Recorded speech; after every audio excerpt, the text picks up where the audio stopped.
हम वीडियो में आगे बढ़ते हैं और बात करते हैं सिंह राशि के जातकों के बारे में। सिंह राशि वालों, जुलाई 2026 इस महीने आपके सामने एक लालच आएगा, कुछ नया शुरू करने का, रिस्क लेने का। और इस महीने की सबसे बड़ी समझदारी होगी उस लालच को अपने ऊपर हावी ना होने देना। पर क्यों, आगे बताता हूं, पूरा राशिफल ध्यान से सुनिएगा। पहले आपके मन की बात अगर करूं तो इस महीने आप अंदर से कॉन्फिडेंट तो रहेंगे, पर बीच बीच में रुकावट आपको इरिटेट कर रही है। अब जैसे 3-4 दिन तो बढ़िया मस्ती से काम हुआ, लेकिन उसके बाद फंस गया ये काम, एक प्रॉब्लम सॉल्व करी, 2 दिन बाद नई प्रॉब्लम आ गई है, तो ये इरिटेट कर सकता है आपको। मन में आएगा कि बस थोड़ा और पुश, थोड़ा और पुश, थोड़ा और पुश करूं और फिर सब एक साथ हो जाएगा। यहीं पर आपको रुक जाना है। आपकी एनर्जी, ऊर्जा इस महीने अच्छी है, पर सब्र की, उसको सब्र का तड़का लगाना जरूरी है, क्योंकि वही एक्चुअली में आपकी ताकत है। एक प्रैक्टिकल एडवाइस है, जब कोई रुकावट आए, गुस्से में रिएक्ट करना या फिर कुछ भी कर देना, एक दिन में का टाइम निकाल के मैं इस काम को खत्म कर दूंगा, ये सब नहीं सोचना है। प्लानिंग बनानी, स्ट्रेटजी बनानी, और वो प्रॉब्लम क्यों आई,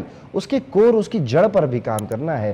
काम की बात चल रही है तो आपके जॉब और आपके बिजनेस को अगर हम देखें तो आपके कर्म स्थान का स्वामी शुक्र आपके साथ है और मंगल आपके दशम भाव में है। इसका मतलब है कि धैर्य और निष्ठा से काम करने वालों को बहुत अच्छा परिणाम मिल रहा है। 7 जुलाई के बाद बिजनेस में पिछले महीने से बेहतर रिजल्ट आपको दिखाई दे रहे हैं, लेकिन सीधी बात है, ना जॉब में ना बिजनेस में कोई भी नया प्रयोग, नया रिस्क लेने से आपको बचना है, स्पेशली अगर उसमें पैसा ज़्यादा लगने वाला है। जो जैसे चल रहा है उसको इस महीने वैसे ही आगे बढ़ाने की कोशिश करनी है, उसे स्टेबल करने की कोशिश करनी है। यही गलती बहुत लोग करते हैं, अच्छा चलते काम में भी नया एक्सपेरिमेंट कर बैठते हैं, लेकिन कहानी यहाँ ख़त्म नहीं होती है। पैसों के मामले में महीना 2 हिस्सों में बटा हुआ है, पहला 15 दिन और फिर 15 दिन।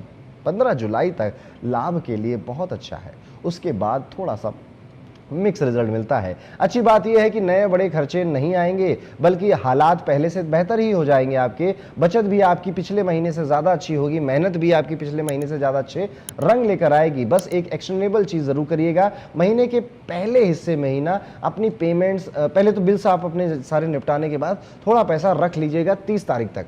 ये पैसा मेरी 30 तारीख तक की सेविंग है, एटलीस्ट ये रख लीजिएगा। इससे क्या होगा ना, वो जो अननेसेसरी एंजाइटी आने वाली थी ना, उससे आप बच जाएंगे। कुछ ऐसी बातें हैं जो शायद आप ही महसूस कर रहे हैं। सीनियर से बात करते वक्त मन में आएगा कि ये लोग मेरी वैल्यू नहीं करते।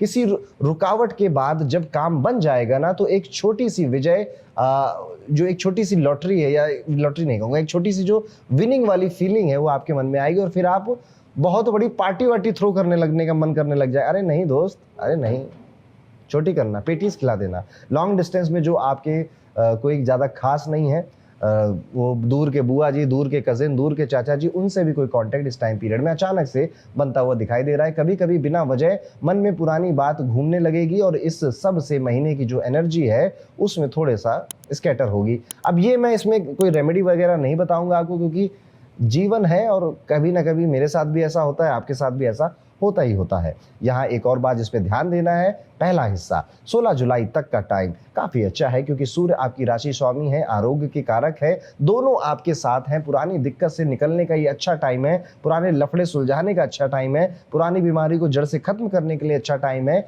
इम्यून सिस्टम बेहतर रहेगा आपका इस टाइम पीरियड में, इसलिए खान पान ठीक ही रखिएगा, अपना एनर्जी बचा कर रखिएगा, क्योंकि वो एनर्जी, वो बचाए हुए पैसे, वो टेंशन जो आपने 16 दिनों में आराम से खत्म कर ली, अगर आप उसे 16 जुलाई के बाद लेकर गए तो उसमें बहुत टाइम लगने वाला है और बहुत धन और ऊर्जा भी खत्म होने वाली है। अगर आप लॉन्ग डिस्टेंस रिलेशनशिप में रहते हैं तो ये महीना काफी अच्छा है आपके लिए। आपका पार्टनर से मिलना, सरप्राइजेस देने का प्लान बन सकता है। दूर है फिर भी मधुरता रिश्ते में बनती हुई नजर आती है। आसपास वाले लोगों के मिलने का मौका कम मिल रहा है, यानी अगर आप गर्लफ्रेंड के, बॉयफ्रेंड के साथ आसपास रहते थे अपने पार्टनर के साथ, तो कम मिल पा रहे हैं, पर दूर है तो ज्यादा लगाव हो रहा है। एक सलाह यहाँ पर आपके लिए काम आएगी, मर्यादा का ध्यान रखिएगा, मर्यादित तरीके से ही आप एक्शन लीजिएगा। अपने रिश्ते को किसी की नज़र मत लगने दीजिएगा। शादीशुदा जीवन पिछले महीने से ज़्यादा ठीक नज़र नहीं आता है। सप्तम भाव पर राहु केतु का असर है, इसलिए छोटी बात का बतंगड़ बनने वाला है, बात बहुत आगे भी जाने वाली है। फैमिली इन्वॉल्वमेंट भी आपकी मैरिड लाइफ में होने लग जाए, तंग हो जाए आपका स्पाउस, आप खुद भी, पॉसिबल है, ध्यान रखिएगा। स्टूडेंट, सीधा आपके लिए मेरा मैसेज है कि इस महीने आपका कॉन्फिडेंस अच्छा रहेगा, पर दूसरे हिस्से में 16 जुलाई के बाद ध्यान एकदम भटकेगा आपका, कहीं मन नहीं लगेगा आपको। पहले 2 हफ्तों में ही अपना सबसे ज़रूरी सिलेबस कवर कर लीजिएगा। जब फोकस तेज है, जब ऊर्जा है बॉडी में, मज़ा आ रहा है काम करने में, आखिर में एक रेमेडी आपकी हेल्प कर ही देगी। जिन लोगों के संतान नहीं है, उनकी सेवा करना आपको इस टाइम पीरियड में बहुत आशीर्वाद देकर आएगा। जैसे कोई बड़े बुजुर्ग आप जानते हो घर के आसपास रहते हैं, उनकी संतान दूर रहती है, उनकी है ही नहीं, उनके लिए कुछ अच्छा बेहतर करना, वृद्धाश्रम चले जाकर ऐसे माता पिता के लिए कुछ बेहतर करना आपके लिए अच्छा रहेगा। माथे पर केसर का तिलक लगाकर घर से बाहर निकलिएगा, ये भी आपको सुख देगा, सुकून देगा। अगर हो सके तो इस टाइम पीरियड में आपको कोशिश करनी है कि इस महीने में कम से कम एक बार अगर हो सके तो आप रुद्राभिषेक जरूर कराइएगा। इस महीने के एंड में ही आपका सावन का महीना भी शुरू होने वाला है, इसलिए उसी टाइम पीरियड में रुद्राभिषेक कराने का कोई परिकल्प आपको करना चाहिए। आपके पंचम और सप्तम दोनों भाव पर दबाव है, ये उपाय उस एनर्जी को शांत करता है, रिश्तों और आपकी सेहत दोनों में स्थिरता लेकर आता है। तो ये था आपका राशिफल। और